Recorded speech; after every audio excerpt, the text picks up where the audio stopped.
Hello student, welcome once again to online classes. Dear student, इस समय फिर से आपका ओमिक्रॉन जो पेंडेमिक सिचुएशन आने के कारण आपका स्कूल एक बार और बंद हो गया है और फिर से जो स्कूल मैनेजमेंट का जो डिसीजन है फिर से ऑनलाइन क्लासेस चलाने का। तो इस ऑनलाइन क्लासेस में सबसे पहले टर्म सेकंड के सिलेबस के बारे में डिस्कस करना चाहेंगे कि टर्म सेकंड के सिलेबस में यह आपका सिलेबस है टर्म सेकंड का, जिसमें आपका 40 मार्क्स का क्वेश्चन पूछा जाएगा। इसमें पार्ट ए में आपका accounting for non profit organization और अकाउंटिंग फॉर पार्टनरशिप है, जिसमें accounting for non for profit organization 10 marks के क्वेश्चन पूछे जाएंगे।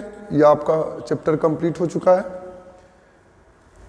और सेकेंड मार्क का अकाउंटिंग फॉर पार्टनरशिप फर्म में 12 मार्क्स का क्वेश्चन पूछा जाएगा, जिसमें से आपका retirement of partners and death of partners, dissolution of partnership firm, ये दोनों चैप्टर आपके कंप्लीट हो चुके हैं। ठीक है, तो ये दोनों चैप्टर आपके मिला करके आपके 12 मार्क्स के क्वेश्चन पूछे जाएंगे।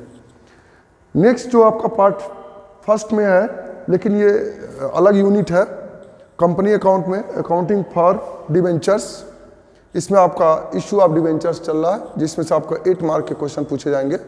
और ये क्वेश्चन आपका ये जो चैप्टर है ये आपका कंटिन्यू चल रहा है। तो इसमें हालांकि मैंने कोलेटरल सिक्योरिटी तक पढ़ा दिया था, लेकिन फिर मैं कोलेटरल सिक्योरिटी से ही मैं फिर से शुरू कर रहा हूँ।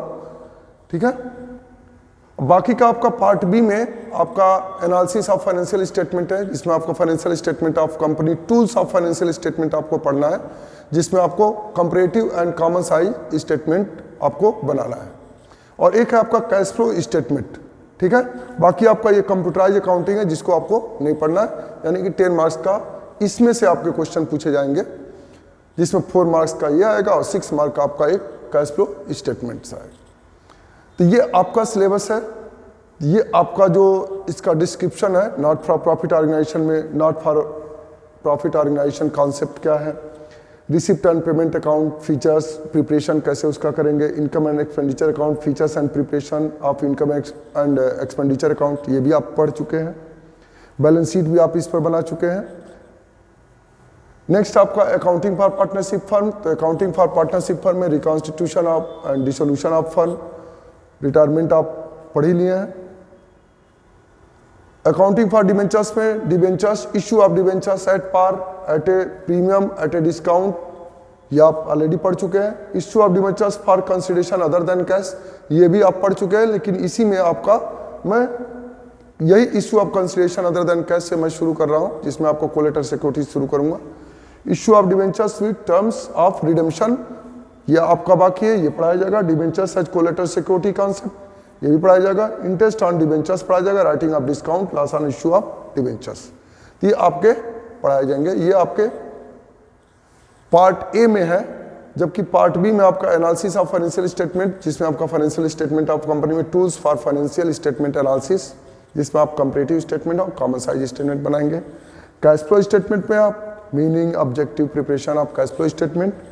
ठीक है, और रिवाइज्ड इनडायरेक्ट मेथड ओनली, इसमें आपको जो आपको बनाना है वो इनडायरेक्ट मेथड से बनाना है, डायरेक्ट मेथड से नहीं बनाना है। ये आपका सिलेबस है और इसी सिलेबस पे आपको आगे आपको ऑनलाइन क्लासेस में आपको डिस्कस किया जाएगा। Thank you, have a nice day.